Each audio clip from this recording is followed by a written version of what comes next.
आदरणीय सभापति महोदय, मैं आपका बहुत धन्यवाद देना चाहता हूं कि बहुत ही महत्वपूर्ण और देश के लिए और बड़ी आबादी के लिए भारतीय जनता पार्टी की सरकार में एक और बिल आया है। क्योंकि मेरे से पूर्व में जो हमारे साथी बोले हैं वो माननीय सदस्य हमारे साथ नहीं, लेकिन मैं उनके बहुत सारी बातों से सहमत हूं। और अध्यक्ष महोदय, मैं देख रहा हूं जो एक्स कांग्रेस वाले वो ज्यादा बोल रहे हैं।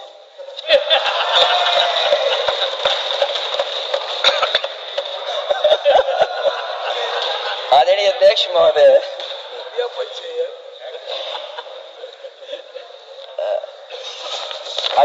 जो आज बिल पेश हुआ है, मैं हिंदी और अंग्रेजी को जो कुछ समझ सकता हूं वो यही मैं कह सकता हूं कि माननीय मंत्री जी ने ये कहा कि ये उम्मीद है। ये उम्मीद कैसे बनाए, अंग्रेजी में भी मुझे समझ में नहीं आ रहा कि उम्मीद है ये, हिंदी में भी समझ में नहीं आ रहा कि ये उम्मीद है। यूनिफाइड वक्फ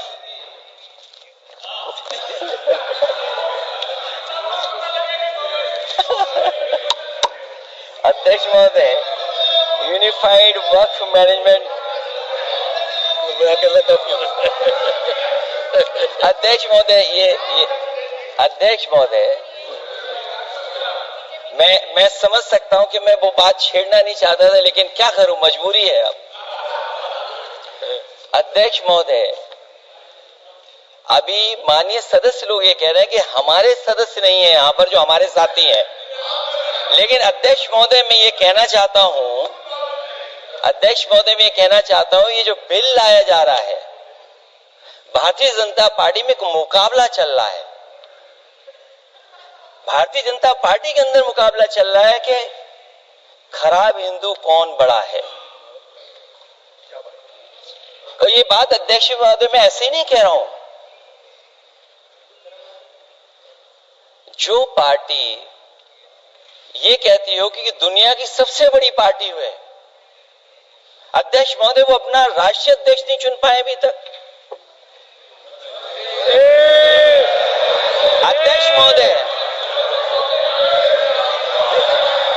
अध्यक्ष महोदय, भारतीय जनता पार्टी क्या है?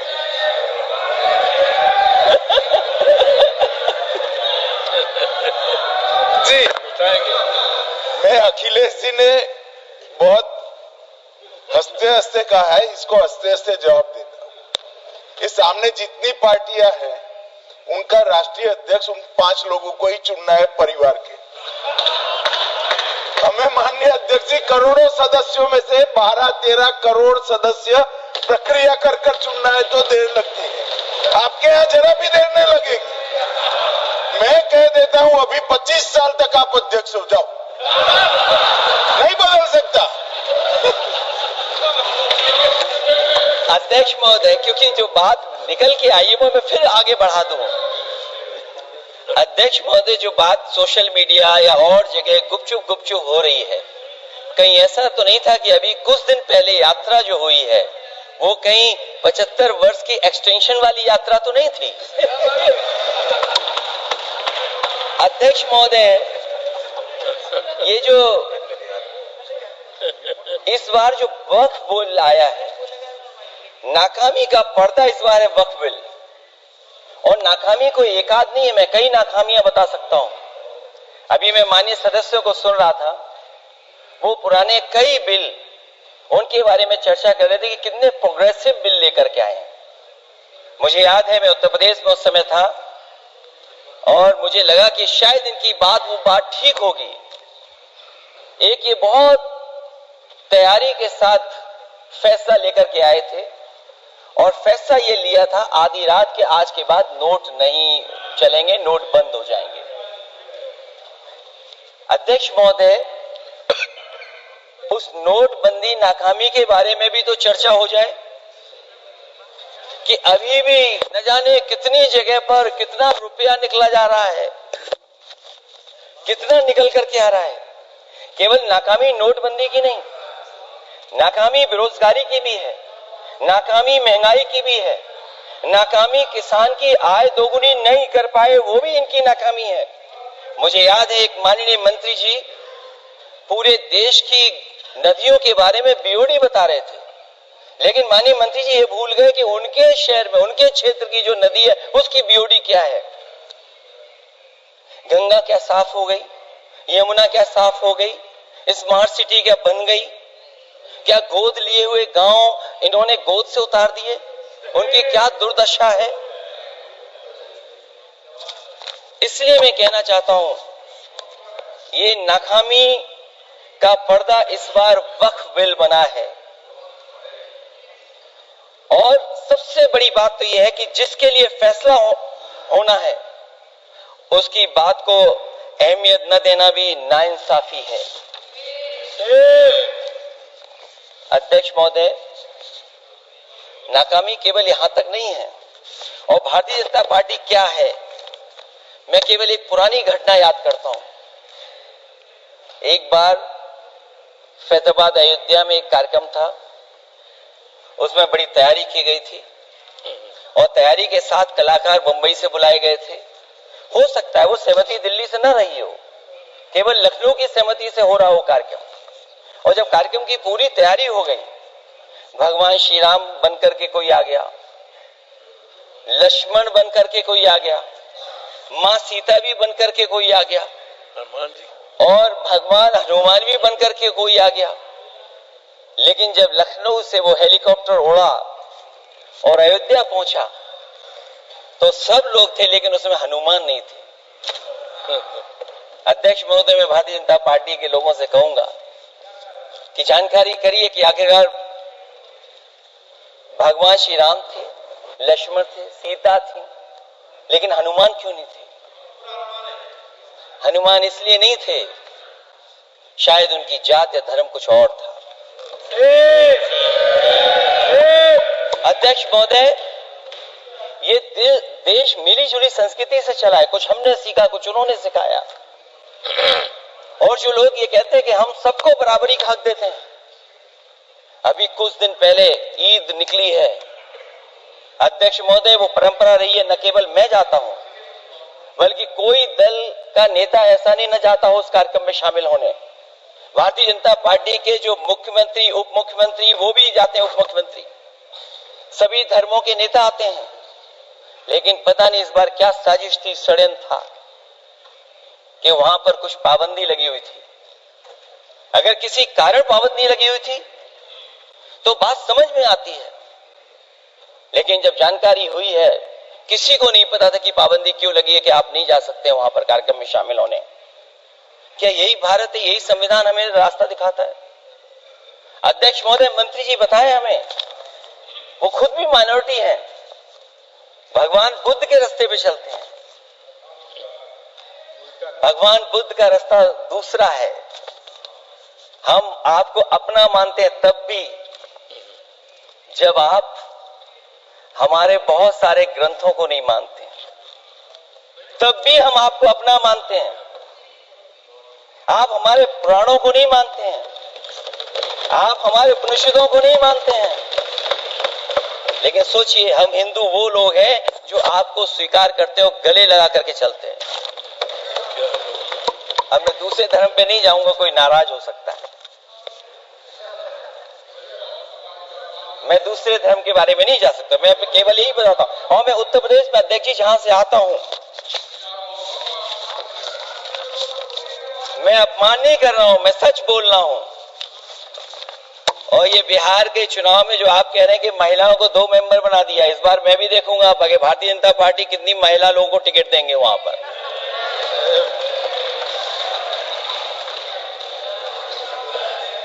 अध्यक्ष महोदय, भाजपा जब भी कोई नया बिल लाती है तो वो अपनी नाकामी छुपाती है। भाजपा वाले मुसलमान भाइयों की वक्फ की जमीन चिन्हित करने की बात कर रहे हैं, जिससे महाकुंभ में जो हिंदू मारे गए हैं या खो गए हैं उनको चिन्हित करने की बात पर पर्दा पड़ जाए। अध्यक्ष महोदय, मुझे खुशी इस बात की कि हमारा धर्म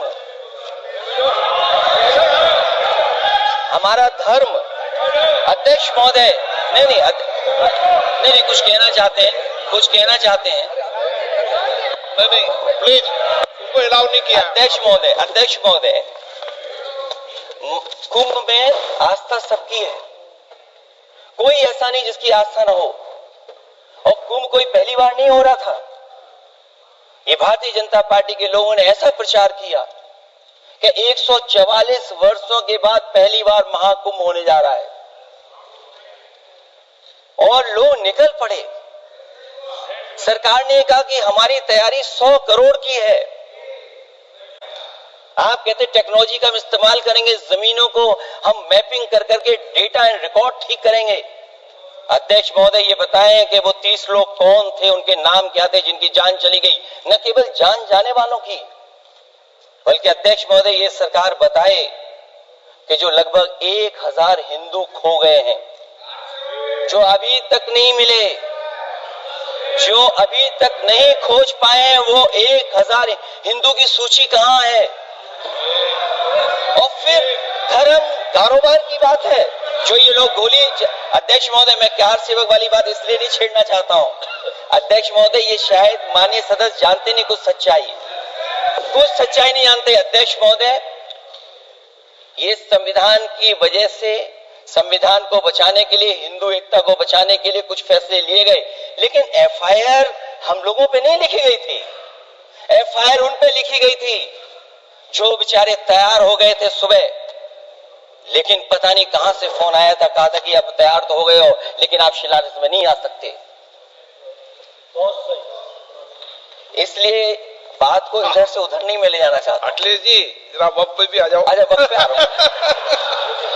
नहीं, वक्त पे अध्यक्ष इसलिए आ रहा हूं क्योंकि वक्त समझने के लिए भारतीय जनता पार्टी की सोच क्या है।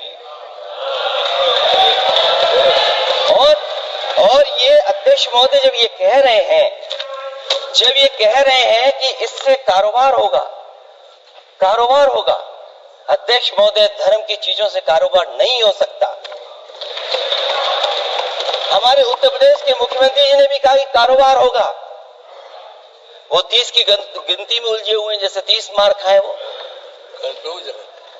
उनसे पूछा कि जान कितनी गई, वो 30। उनसे पूछा कि कारोबार कितने का होगा, 30 गुणा 10,000 करोड़। सोचिए, कुंभ हमारा क्या कारोबार की जगह है? और फिर उसका कौन नापेगा, कैसे नालाएगा?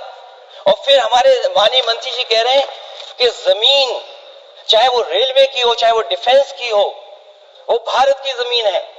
मैं भी स्वीकार करता हूं कि रेलवे की जमीन भी भारत की है, डिफेंस की भी जमीन भारत की है। क्या डिफेंस की जमीन नहीं बेची जा रही मंत्री जी? अध्यक्ष महोदय, क्या रेलवे की जमीनें नहीं बेची जा रही हैं? अध्यक्ष महोदय, केवल यहां तक नहीं, कितना हस्तक्षेप होता है। वक्फ भी भारत के, इसीलिए तो कहीं ना कहीं वक्फ की जमीन से, अध्यक्ष महोदय, माननीय मंत्री जी बताएं, और मुझे उम्मीद है कि जब जवाब देंगे तो बताएंगे कि वक्फ की जमीन से बड़ा मुद्दा वो जमीन है जिस पर चीन ने अपने गांव बसा लिए हैं, लेकिन कोई बाहरी खतरे पर सवाल बवाल न करे, इसलिए ये बिल लाया जा रहा है। और माननीय मंत्री जहां से आते हैं, जिस प्रदेश से आते हैं, कम से कम ये तो बताएंगे कि वहां कितने चीन ने गांव बसा लिए, घर बन गए हैं। अध्यक्ष महोदय, आपके माध्यम से सरकार गारंटी दे कि वक्फ की जमीन कभी भी किसी भी पैतरेबाजी से किसी और मकसद के लिए किसी और को नहीं दी जाएगी। वक्फ की वर्तमान व्यवस्था में चाहे 5 साल के धर्म पालन की पाबंदी की बात हो, या कलेक्टर से सर्वेक्षण के हस्तक्षेप की बात हो, या वक्फ परिषद या बोर्ड में बाहरियों को शामिल करने की बात हो, इन सब का उद्देश्य मुस्लिम भाइयों के सार्वजनिक अधिकार को छीनकर उनके महत्व और नियंत्रण को कम करना है। ट्रिब्यूनल के निर्णय को अंतिम न मानकर उच्च न्यायालय में लेकर जाने की अनुमति देना दरअसल जमीनी विवाद को लंबी न्यायिक प्रक्रिया में फंसाकर वक्फ भूमि पर कब्जों को बनाए रखने का रास्ता खोलेगा। सबसे बड़ी बात यह कि वक्फ बिल के पीछे की न तो नीति सही है न नीयत, ये देश के करोड़ों लोगों से उनके घर दुकान छीनने की भी साजिश है। भाजपा एक अलोकतांत्रिक पार्टी है, वो असहमति को अपनी शक्ति मानती है। जब देश के अधिकांश राजनीतिक दल वक्फ बिल के खिलाफ है तो उसे लाने की जरूरत क्या है जो जिद क्यों कर रहे हैं सरकार। वक्फ बिल का लाना भाजपा की सियासी हट है। वक्फ बिल भाजपा की सांप्रदायिक राजनीति का नया रूप है। वो तो आपको काटेगा, और इसलिए काटेगा कि अध्यक्ष महोदय बाहर ये लिखते हैं सत्यमेव जयते, बाहर है लिखते सत्यमेव जयते, भाजपा अंदर असत्य बात कहते। भाजपा वक्फ बिल लाकर अपने उन समर्थकों का तुष्टीकरण करना चाहती है जो भाजपा की आर्थिक नीति, महंगाई, बेरोजगारी, बेकारी और चौपट अर्थव्यवस्था से उसे छटक गए हैं। क्योंकि अध्यक्ष महोदय, जब से वोट में गिरावट आई है और खासकर उत्तर प्रदेश में भी, तब से भारतीय जनता पार्टी की कोशिश है कि अपना वोट कैसे संभाला जाए। ये वोट को संभालने के लिए बिल लाया गया है। भाजपा का लक्ष्य वक्फ की जमीनों पर है। इन जमीनों का नियंत्रण अपने हाथ में लेकर इन जमीनों को पिछले दरवाजे से अपने लोगों के हाथों में दे देना चाहती है। भाजपा चाहती है कि वक्फ बिल लाने से मुस्लिम समुदाय को लगे कि उन पर हक को मारा जा रहा है, वो उद्वेलित हों और भाजपा को ध्रुवीकरण की राजनीति करने का मौका मिल सके। क्योंकि अध्यक्ष महोदय, भाजपा का लक्ष्य यह है कि ध्रुवीकरण हो, क्योंकि वो जानते हैं कि ध्रुवीकरण जितना होगा उससे वो लाभ उठाने में आगे रहेंगे। तो ये वक्फ बिल जो लाया जा रहा है वो अपनी वोट बैंक को संभालने के लिए और समाज को बांट करके ध्रुवीकरण करके राजनीतिक लाभ लेने के लिए लाया जा रहा है। और अगर इसके लिए नहीं लाया होता तो पहले से जो जितने फैसले लिए सरकार ने, क्या उससे देश और प्रदेश में कोई बड़ा बदलाव आ गया है? अगर स्मार्ट सिटी का बात करें तो कितनी स्मार्ट सिटी बन गई है आपकी। आपके नोटबंदी की वजह से न जाने कितना रुपया कहां निकल रहा है, और डर तो ये लगता है कहीं भाजपा वाले दूसरों के पैसा रख करके न पकड़वा दें। वक्फ बिल के आने से पूरी दुनिया में एक गलत संदेश भी जाएगा। इससे देश की सेकुलर इमेज को बहुत धक्का लगेगा। वक्फ बिल भाजपा की नफरत की राजनीति का एक और अध्याय है। मैं अंत में कहना चाहता हूं कि अभी तो आपने साथी संभाल लिए हैं, एक साथी तो मुझे दिखाई नहीं दे रहा है, और हमारे जिनका हमने सम्मान किया हमें कहां ले गए आप, और हमें यहाँ छोड़ गए आप, हमें छोड़ गए। हमें देखिए सभापति महोदय देखिए राजनीति क्या है। हमने आपका हाथ पकड़ा और हम यहाँ आ गए, और आप हमारा हाथ छुड़ा करके वहां चले गए। इसलिए देखिए कब हमारा इनका हाथ मिल जाए। और मैं अध्यक्ष सभापति महोदय ये कहना चाहता हूं कि वक्फ बिल भाजपा के लिए वाटरलू साबित होगा, क्योंकि ऊपर से तो हाँ कह रहे हैं, लेकिन अंदर ही अंदर बहुत सारे साथी सहमत नहीं है। मैं अंत में इतना ही कहना चाहता हूं कि ये वक्फ बिल जो लेकर के आए, कोई उम्मीद लेकर के नहीं आ रहा है। ये सोची समझी रणनीति का हिस्सा है, क्योंकि इनका जो वोट बिखर गया है, ये मुस्लिम में भी बंटवारा चाहते हैं। मुस्लिम इस्लाम धर्म में कहीं बंटवारा नजर नहीं आता है, लेकिन इनकी कोशिश है कि इस बिल के माध्यम से हम मुस्लिम भाईचारा में भी बंटवारा करते हैं। बंटवारा तो पीडीए करेगा। अभी देखिएगा सभापति महोदया, हमारे एक सदस्य कह रहे थे कि चुनाव बहुत अच्छा होता है। इनसे बेहतर किसने चुनाव देखा होगा? चलिए धन्यवाद। वोट ही नहीं डालने दिया। चलिए सभापति महोदया, मैं धन्यवाद देता हूं। मैं और अपने दल और साथियों के साथ कहता हूं कि समाजवादी पार्टी बिल का विरोध करती है, वोट पड़ेगा तो हम इसके खिलाफ वोट डालने जा रहे हैं।